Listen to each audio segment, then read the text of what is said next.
আসসালামু আলাইকুম ওয়ারাহমাতুল্লাহ। ইতিহাসের এমন কিছু কালজয়ী সংঘাত আছে যা কেবল ক্ষমতার লড়াই ছিল না, বরং তা ছিল সত্য ও মিথ্যার চিরন্তন দ্বন্দ্ব।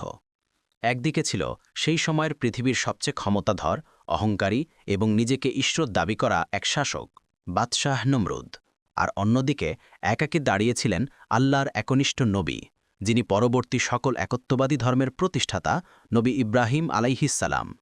নমরুদের রাজত্ব ছিল কেবল এক বিশাল সাম্রাজ্য নয়, তা ছিল শির্ক ও মূর্তি পূজার এক কেন্দ্র।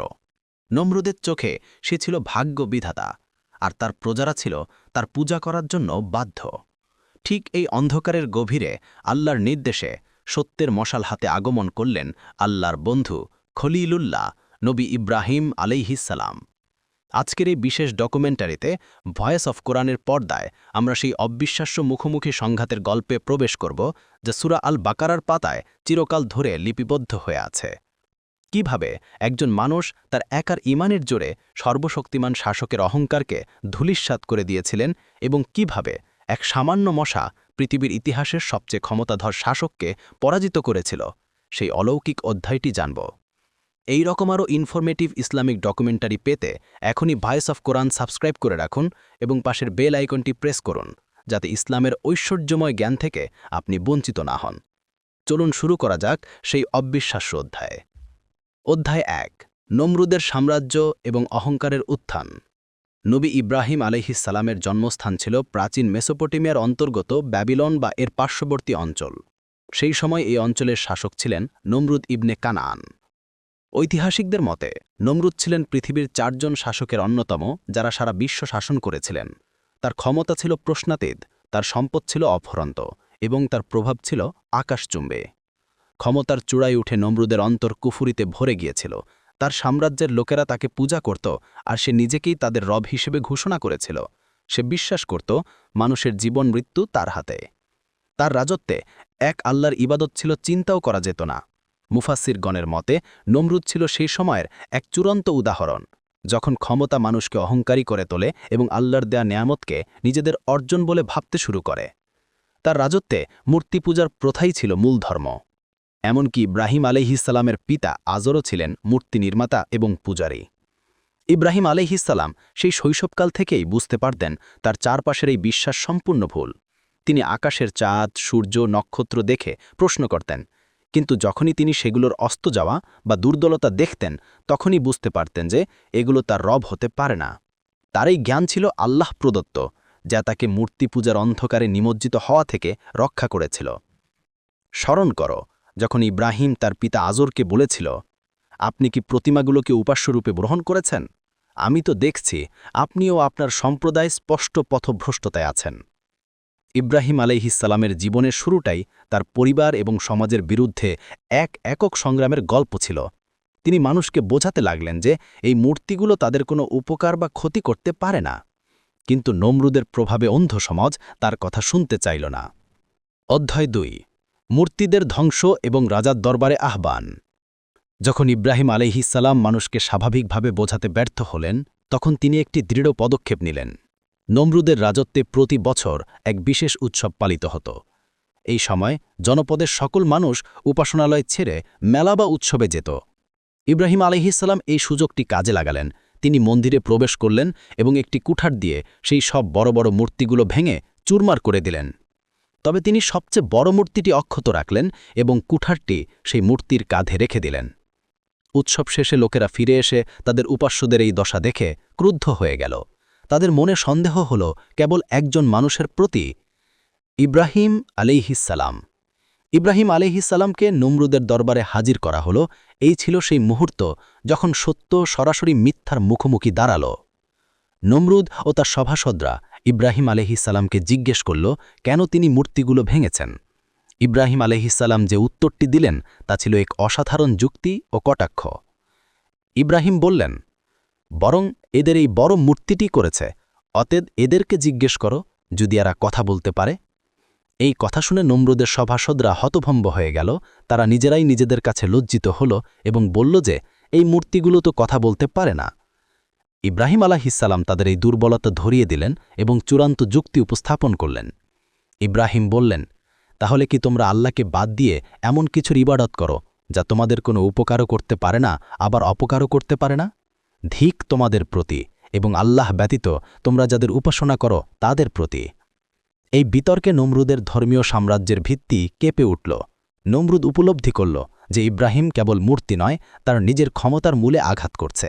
এবার শুরু হলো আসল সংঘাত, শাসকের সাথে নবীর সরাসরি বিতর্ক। অধ্যায় ৩। নমরুদের সাথে জ্ঞানের মোকাবেলা। নমরুদ ছিল তার ক্ষমতার শীর্ষে।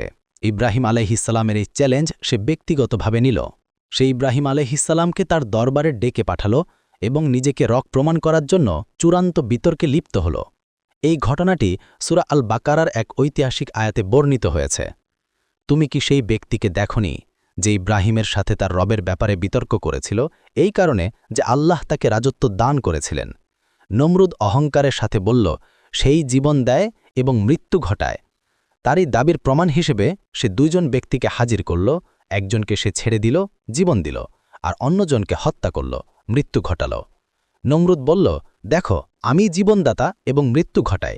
ইব্রাহিম আলাইহিসসালাম ছিলেন আল্লাহর পক্ষ থেকে প্রেরিত, দূরদর্শী এবং বিচক্ষণ। তিনি সঙ্গে সঙ্গে বিতর্কের মোড় ঘুরিয়ে দিলেন এবং এমন এক যুক্তি উপস্থাপন করলেন যা নমরুদের ক্ষমতাকে সরাসরি চ্যালেঞ্জ করল। ইব্রাহিম বললেন, নিশ্চয়ই আল্লাহ সূর্যকে পূর্ব দিক থেকে উদিত করেন, এবার আপনি তাকে পশ্চিম দিক থেকে উদিত করুন। মুফাসসিরগণের মতে এই ছিল এক চূড়ান্ত ও অকাট্য যুক্তি। হত্যা করা বা মুক্তি দেওয়া এগুলো মানুষের ক্ষমতার মধ্যে থাকতে পারে, কিন্তু মহাবিশ্বের মৌলিক নিয়ম পরিবর্তন করা কেবল একমাত্র আল্লাহর পক্ষেই সম্ভব। নমরুদ জানত সে পৃথিবীর গতিপথ পরিবর্তন করতে পারবে না। সে হতভম্ব হয়ে গেল এবং তার সকল ক্ষমতা থাকা সত্ত্বেও সে অবাস্তববাদী বা কনফিউজড এবং পরাজিত বা স্টান্ড হয়ে গেল। অতঃপর যে কুফরি করেছিল সে হতবুদ্ধি হয়ে গেল। নমরুদ ইব্রাহিম আলাইহিসসালামকে যুক্তি দিয়ে পরাস্ত করতে না পেরে সে শক্তি প্রয়োগের পথ বেছে নিল। সে ইব্রাহিম আলাইহিসসালামকে সর্বোচ্চ শাস্তি অর্থাৎ আগুনে পুড়িয়ে মারার আদেশ জারি করল। অধ্যায় ৪। আগুনের পরীক্ষা ও নমরুদের পতন। নমরুদ একটি বিশাল গর্ত খনন করে তাতে কাঠ জমা করার আদেশ দিল। বছরের পর বছর ধরে সেই কাঠ সংগ্রহ করা হয়েছিল এবং তাতে এত বেশি আগুন জ্বালানো হলো যে এর উত্তাপ এত বেড়ে গেল যে কাছে যাওয়া অসম্ভব ছিল। ইব্রাহিম আলাইহিওয়াসাল্লামকে সেই আগুনে নিক্ষেপ করার জন্য এক বিশেষ যন্ত্র বা মানচিনিক তৈরি করা হলো। মুফাসসিরগণের মতে ইব্রাহিম আলাইহিওয়াসাল্লাম যখন আগুনে নিক্ষিপ্ত হচ্ছিলেন তখন তিনি কেবল আল্লাহর উপরই ভরসা করেছিলেন। আমরা বললাম, হে আগুন, তুমি ইব্রাহিমের জন্য শান্তিদায়ক ও নিরাপদ হয়ে যাও। আল্লাহর নির্দেশে সেই সর্বনাশা আগুন তৎক্ষণাৎ শীতল হয়ে গেল এবং ইব্রাহিম আলাইহিওয়াসাল্লাম তার মধ্যে অক্ষত অবস্থায় রয়ে গেলেন। এই অলৌকিক ঘটনাটি নমরুদ এবং তার সাম্রাজ্যের মানুষের কাছে আল্লাহর ক্ষমতার এক অকাট্য প্রমাণ ছিল। কিন্তু নমরুদ তার অহংকারের কারণে সত্যকে অস্বীকার করল। ইব্রাহিম আলাইহিওয়াসাল্লাম যখন অলৌকিকভাবে আগুন থেকে বেরিয়ে এলেন তখন নমরুদ আরও বেশি ক্ষুব্ধ হল।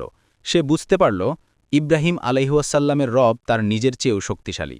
তবু সে ক্ষমতার নেশায় ডুবে রইল। এরপর নমরুদ নিজের ঈশ্বরত্ব প্রমাণ করতে এক চূড়ান্ত চেষ্টা চালাল। সে আদেশ দিল যেন একটি বিশাল উঁচু মিনার বা টাওয়ার তৈরি করা হয়, যার মাধ্যমে সে আকাশে আরোহণ করে ইব্রাহিম আলাইহিওয়াসাল্লামের রবকে দেখতে পাবে, যা বাবিলনের টাওয়ার বা টাওয়ার অফ ব্যাবেলের ঘটনা বলে ইতিহাসে পরিচিত। এই প্রচেষ্টা কেবল তার সীমালঙ্ঘনকে আরও স্পষ্ট করে তুলল। আল্লাহ তার এই অহংকারকে ব্যর্থ করে দিলেন এবং তার মিনার ধসে পড়ল। নমরুদের চূড়ান্ত শাস্তি। একটি ক্ষুদ্র মশা।